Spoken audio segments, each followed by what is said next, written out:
Hi everybody, in this video I just want to share with you a bit of inspiration, also talk you through the Minecraft Studio Floral Showcase USB. This USB is absolutely jam-packed full of florals, digital stamps, backgrounds, layers. There's over 600 elements to play with on this one, so there is so much to offer, so much creativity to be explored, but it's one that you can utilize with literally everything that you've ever had from Minecraft Studio, because of course florals are everyday, they're timeless.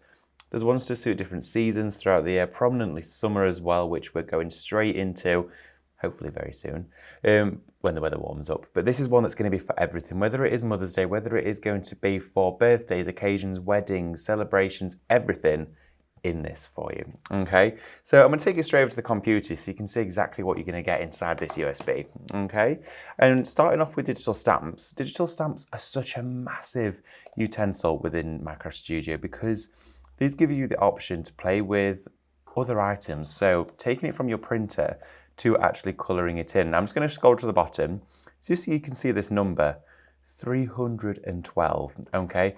312 digital stamps. And this is all of the artwork that you're getting in also formation of the images with colorized designs to go with them. No design is ever compromised when the conversion of a design to stamp is actually established. So you get all of the detail here to create your own colouring books. Maybe you're going to go on your own colouring journey with this one. So you might be thinking, well, I'm going to start off with my waterbrush pens, which I got with this USB. Maybe I'm going to start off with my ink lilies, or I'm going to go in with watercolourings or your cadence acrylics. This now gives you the option, and look at all of these index sheets here. There's so many to go through. But of course, having said that, there's also imagery that you can use outside of florals. So the butterflies you've got here, you've got the bumblebees, beautiful, beautiful designs.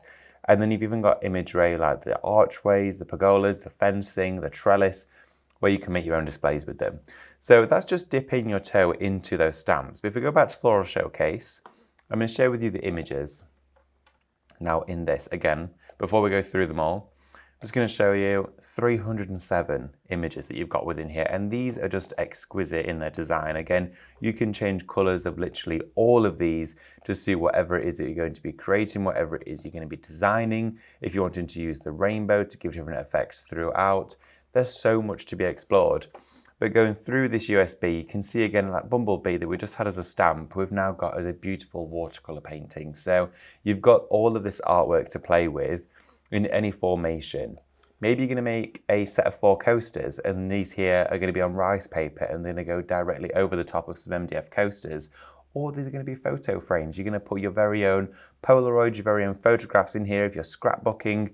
Maybe you're going to use this to make frames with, so you're going to create your own papers for borders. And then of course, with all of these florals, you always have them individually to then create your own compositions and bouquets. Really, it never ends. With this USB, there's always something new to explore. And as I'm traveling through this archive, you can see just a singular floral on its own is just exquisite. And the ways you can use them is never ending. Again, we've got eucalyptus, we've got tropical in here. We've got cottage garden, we've got summer florals, we've got spring daisies. There's everything to play with. And again, frames like this that are just purely florals are exquisite and make them stand out. Maybe you're printing them onto your canvas sheets, maybe it's onto rice paper. Really change the look and feel with all of these designs with the art of Minecraft Studio. So again, with the indexes in here, you can just see broken down how much you are getting. And where we started off with within our digital stamps, you can see there straight away all of that is then translated into stamp formation. So albeit watercolor, digital design, block printing, almost an oil painting finish, you have then got that represented through in that digital stamp for you. So again, you can use it really as inspiration to then take it from that and go, right, okay, I'm going to colour it myself. I'm going to have my own interpretation, but it's such a cost-effective way of doing it. So what I'm going to do is then share with you the remaining folders that we've got in here. We've got your envelope template, so you can then pick any design that you want to, whether it's going to be, let's have a look. So let's go just the sides of the envelope. You can see there it's a silhouette. So when you're bringing on designs, whether it was going to be you're going to make a whole backing page just out of this one floral, you bring on that envelope here to the front and then you capture the elements that you want colorized. So you could actually make the whole pattern out of a singular image. And then when you print that out, you can see exactly where to cut and score.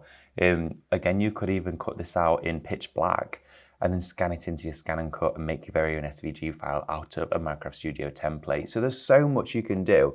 And again, for tips like that, we've done them in some of the other videos from Minecraft Studio, so definitely check those out because it all works together. And then within here as well, we do have your papers and textures. So for backgrounds, building up different designs. In here, there's some really interesting ones, like almost a rice paper design that you're getting. Ones with lots of layers that you can utilize for scrapbooking. There's ones in here that are great for photo albums and journals, but these, I just see them straight away as rice papers. And when you get looking at rice papers individually, they can cost so much money, and this is a great way to be able to create your own. So what I'm going to do is I'm just going to take these off our page to start with, and we're going to build up and create our own paper from start to finish, which you can then turn into a card, into an overall design, anything you like. So let's have a look here. I'm going to go with this floral. Okay, it covers our A4 page straight away, but maybe you don't want to make an A4 page. Maybe you want to make an 8x8 card. So I'm going to go into our basic shapes. Now again, all of these sit within Minecraft Studio, so the graphics program is on that USB, so you get all of this included along with all of that content. So if we go into our basic shapes, I'm going to go straight down to the square. Let's have a look here. The square, there we go. And what I'm going to do is I'm going to key in on my keyboard down here at the bottom. I'm going to select inches, and I'm going to type in for the overall width and height in 8 inches. Now I know exactly that that card will be 8x8 when it's printed. But automatically, I'm not going to be able to get these florals to actually fit that 8x8 because you can see here it's designed as a rectangle.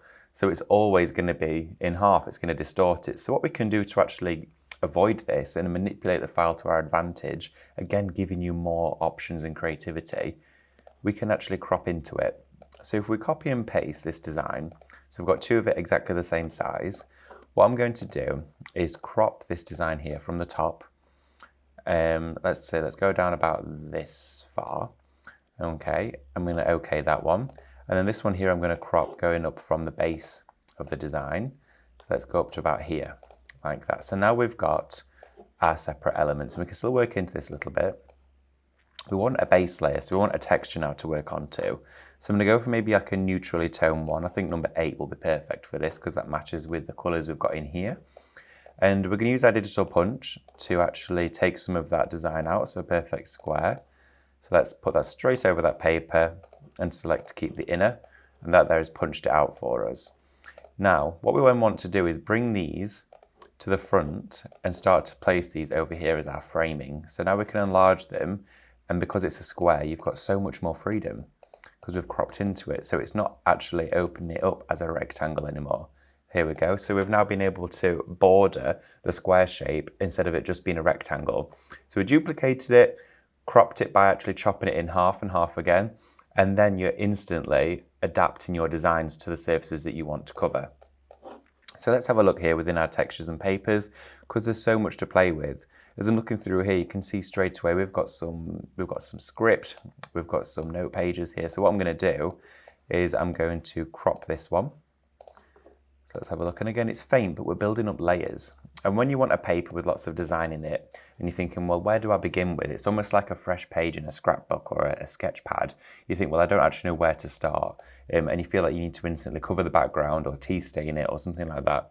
This is a great way to do it because instantly building up those layers in a subtle effect gradually gives you a really good understanding of composition and where to place things and where it looks natural on the eye. So if I was to duplicate this bit of script, what I want to do is soften it because that looks a little bit blocky. So if we then go into our effects here, I'm going to use, let's have a look here, our circular softer edges, and that's just going to round off where these musical notes are. And let's do the same with this one here, and it'll just take that edge away. So now we've got a gradual fade into the design, and we can move that round to our advantage of where we think it needs to be. And as well on here, we've got some great textures. So of course your backgrounds, your brick effects, your tiling, your panelled floors, we've got these ones. When you lay them over the top of the design, give this beautiful mottled marble effect. So with this, I'm going to put it up to the corner, and I'm going to enlarge it till it covers the actual 8x8, because with this one we're not conscious of the fact we're going to lose any design. And then I'm going to crop it just from the base here. There we go. And a little bit in there from that side. And if you feel like it's overlapped something or it's too intense, again, what we could do is send that to the back and then just bring it forwards just by one layer. Now it's sat on the top of that oatmeal page, but it's actually sat underneath all of this framing, so it's not covering any of your design. So you've got all of your design still in main focus, but whilst actually being able to focus on what you really wanted to get out of your project. Now, in your florals, in all of your different designs, there's so much you can play with. So as I'm scrolling and looking through here, I'm thinking, we've got over 300 to choose. I'm wanting something that's probably not going to maybe take the full limelight of the project, but something that'd be quite subtle to sit in the background. So we've got beautiful florals, which would look nice, just coming in from the corners. Again, subtle, you could take the opacity right down on those again, so they just sink into the background, but add a little bit of look and a little bit of interest into there. So alternate some of these around a little bit. Again, that could just be a little bit more subtle. Maybe you wanted them to be monochrome, so you could take the saturation right down. So you can see that I'm just taking that colour out and bleaching it. I actually really like that, so I'm going to copy and paste that one there and do the same again, but just scale it down and bring this one in. So I'm really now just building up on the design with what we've already got, but really enhancing the overall look and feel of this. So if I put that one up there, we can just angle just this one in. And what I'm going to do at this stage is if I just take this image off, if we go into our layers, you can see all the series of layers that we've already created, okay? And it gives you a bit of an indication as to what files you've also used. So if you're making projects to make and sell, or you're doing ones for your family and friends, you can actually just take a mental note, or you can write this down, and you can see which files were created within that project. And then I usually write it on the back of the sample or write it on the back of the project on a post-it note. And if you want to recreate it instantly, you know, right, okay, I know I used image 142. That there was my text, that there was that floral, and it's much easier that way. So I'm going to group all of this together, and what it'll do is compress it all down into one layer. So you can see there we've grouped all of it, but what I didn't do was capture this one. So I've still got a loose floral floating about. So if we just undo that process, I want to go right over the image. Here we go, now it's highlighted all of them. Okay, so if we group that again, it should now capture all of it. Perfect, there we go. So whenever you're grouping something, you just want to make sure you outline all of it. Because sometimes a floral like this, the actual PNG file itself might extend out to much larger than you think. So when you group over, it's really important to capture all of that. But once we've grouped it, we can then actually put our digital punch back over the top like this, and we can take a capture of that. So now we've got a perfect 8x8 with all of those textures and layers that we've built up. So if I go into our, let's have a look at our papers and textures in here, and we use one of our panelled floorings, let's see. So this one here, it's almost like a piece of bark, like a section of a tree trunk. Let's use that punch again, or maybe want to do something a little bit more ornate. So what I'm going to do is take that, capture it.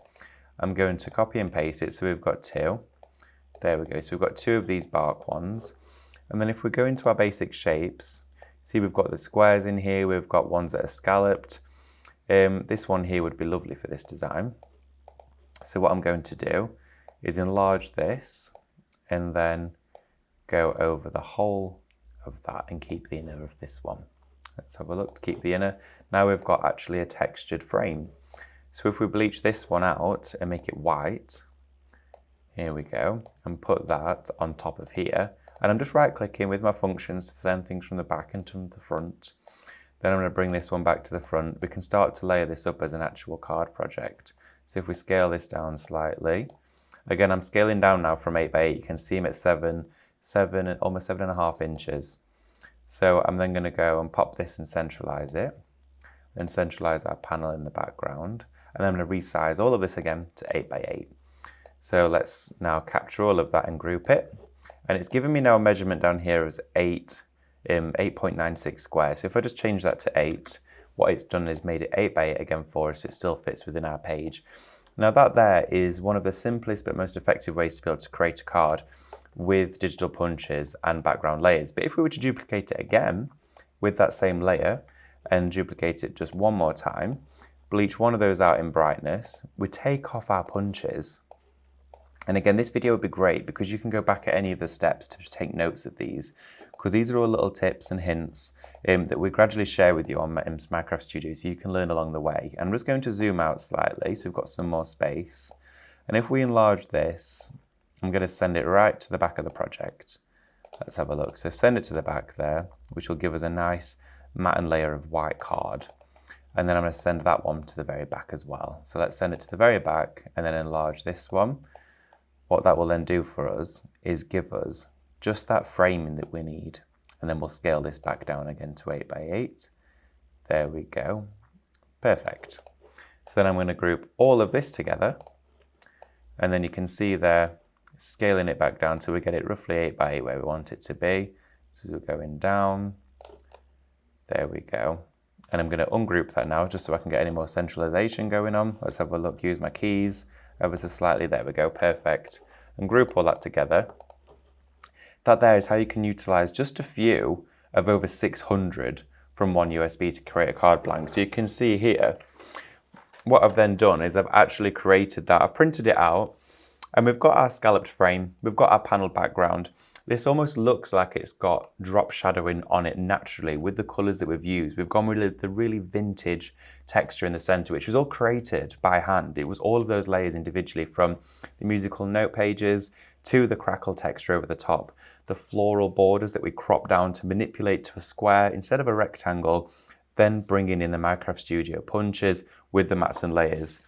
I then just printed out a sentiment, again in that same texture. I literally digitally punched from the center and added a sentiment on. So that there could be your first card that you create with Minecraft Studio Floral Showcase. And you can see from a USB like this, you can create an infinite amount, whether it's going to be with one particular image in the center, a beautiful striking butterfly.